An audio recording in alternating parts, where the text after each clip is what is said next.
is Sarah Rae. Welcome back to my channel. I hope you all are doing well. This month is so important. May, important month, and I want to tell you guys why before we get into the video. If you didn't see my video May 1st for Sweet Sunday, the reaction to the band Sweet, I'm going to tell you a little bit why it is important, and it does correlate with the video today. May is my birthday month, so we're going to do some things related to my birthday, but also May is Mental Health Awareness Month. So for my birthday, I'm going to react to some of my favorite bands that I don't really react to too much because I'm afraid that I'm going to overplay them because I love them so much. Bands like Guns N' Roses, Motley Crue, Lynyrd Skynyrd, things like that. So that's what I'm going to react to in regards to that. My birthday is May 19th, and that is World IBD Day. So though it is Mental Health Awareness Month, and all of my awareness videos is going to be in regards to mental health, but May 19th and tomorrow's video is not going to be. May 19th being IBD Day, World IBD Day, I'm going to do an IBD video, and tomorrow is going to be an ostomy video. I'm also going to do a video next week, a reaction video that's going to be mental health related. But from now to the end of the month, all of our awareness videos are going to be mental health related. So let's get into what today's video is. I was talking to my Aussie friend Bill, told him what happened to me quite recently that really got me shaken up and just really affected me. I mean, it still affects me today. I just can't get over what happened. And I'll explain more, but he told me I should talk about it to you guys. It might be something that can really affect you guys as well. So I'm going to tell you guys the story about when I was at a store and this guy did not mean to, at least I don't think, take more illegal substance than he meant to, and he went unconscious from it and took too much. So that's what we're going to talk about today. I hope you guys are ready. Let's jump straight into it. You know the drill. Like, comment, subscribe, hit the bell for notifications of when I upload, and let's begin this story time. Alright, for those who don't know, I have been dealing with depression, anxiety for a long time now. At least 8 years, maybe 9. I would have to sit here and think about how long I've been here in North Carolina. So, and I just don't feel like doing that. But it's been a long time.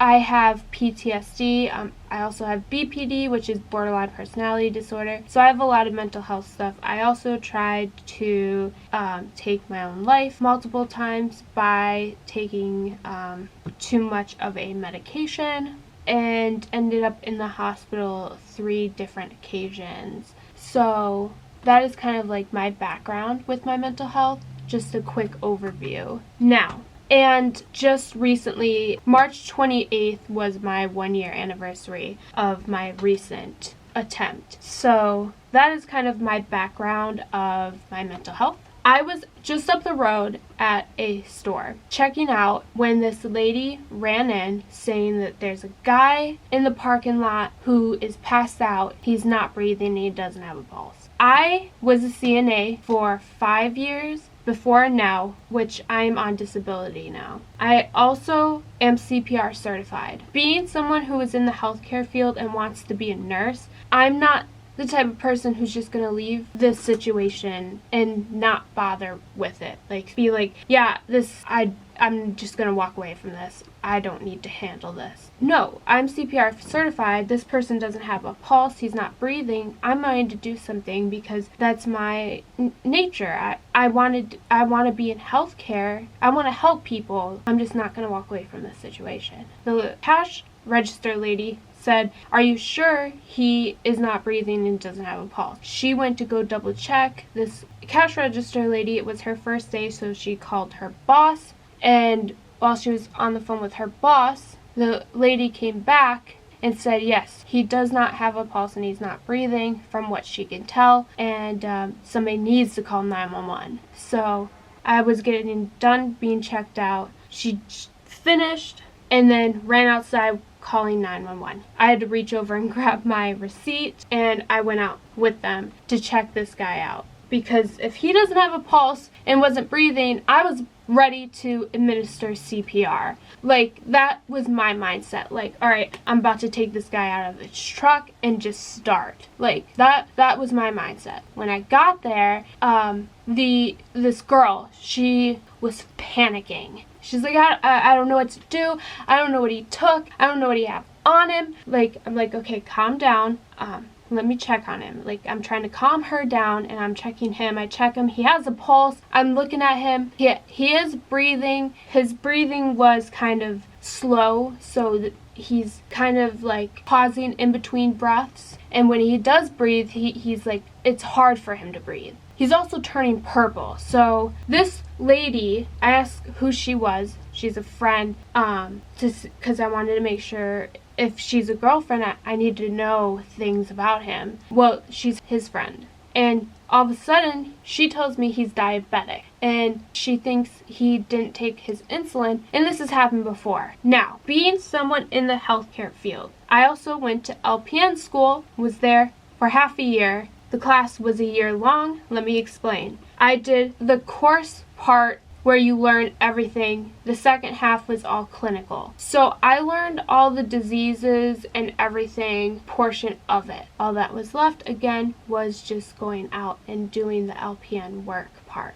And I also was a CNA. I worked in nursing homes. I've worked with my mom multiple times. My mom tells me stuff all the time. I know what a diabetic coma looks like. And that's what she's trying to say this guy's in. A diabetic coma, they look like they're sleeping. That's what they look like. This guy is over here drooling, trying to breathe, and struggling, making gurgling noises, turning purple. This guy is not in a diabetic coma. Don't try to tell me that, lady.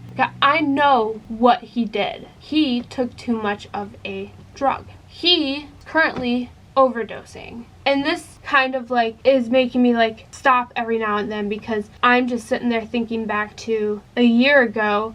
I was close to being this guy. My mom didn't take me to the hospital. When she did, not too much longer, this medication would have kicked in and I would have been feeling the effects of it, which is why they gave me the charcoal. To know what I would have looked like was this guy, and that's what I would have sounded like, scared the living crap out of me. So I'm sitting there making sure his pulse is continuing and he's continuing to breathe until the ambulance gets there, is pretty much what I could do. There's really not much else I could do besides to make sure his airways are open, that in his were. And she's panicking, so I'm trying to calm her down. And she's like, where's the ambulances? And I'm like, they're on their way. We can hear them. Just, he's gonna be okay. Just like trying to calm her down. I don't know that, but. And, you know, when they got there, I made sure she would be okay, and she was, and I left. After that, I was messed up. Like, I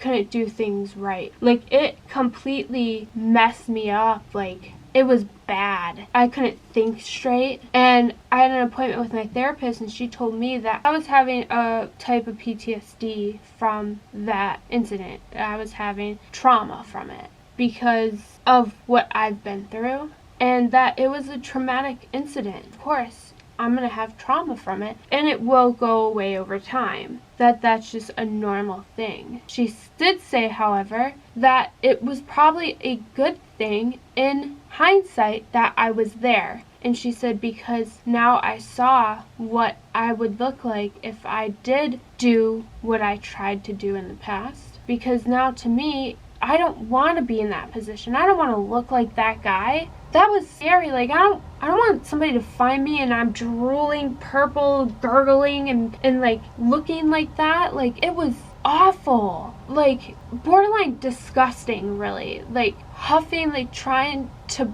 breathe. Like, it's nothing against him. It's just what it looked like. And being someone who, even though he wasn't trying to do that, but someone who was trying to do that, and knowing that that's what it's going to look like. It really messed me up. And she said it was probably a good thing, because now it's probably going to make me not ever want to do it. And it kind of does. In a way, like, I don't ever want to look like that.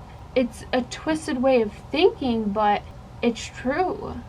And I thought kind of sharing that with you guys, and maybe anyone out there who was in my position, hearing what happens after we do that and what it looks like, maybe it'll stop you from going through with it. It was devastating. And then what makes it worse is that I don't know what happens after that. Did he live? I don't know. So that's the story. I also want you guys to know that if you're having any issues, to please feel free to email me, because this is a safe space for you. And I don't want you guys to think that you're alone, because you are not. There's so many people who've been there, and we're all here. So my email address is in the description box down below. Also, if you are not doing well, know that you can call somebody anonymously and they are just going to listen to you and help you get to a stable mindset.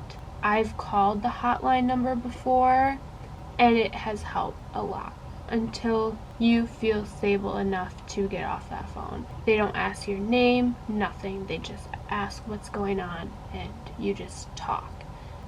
Those numbers are going to be in the description box down below. Other than that, thank you guys so much for listening and watching the rest of your week. Tomorrow you have a video on my ostomy bag orders. Saturday is a Skid Row video, and Sunday is Guns N' Roses. So that is your look at the rest of the week. Thank you guys so much for watching. I will see you guys in the next one. Stay safe and well.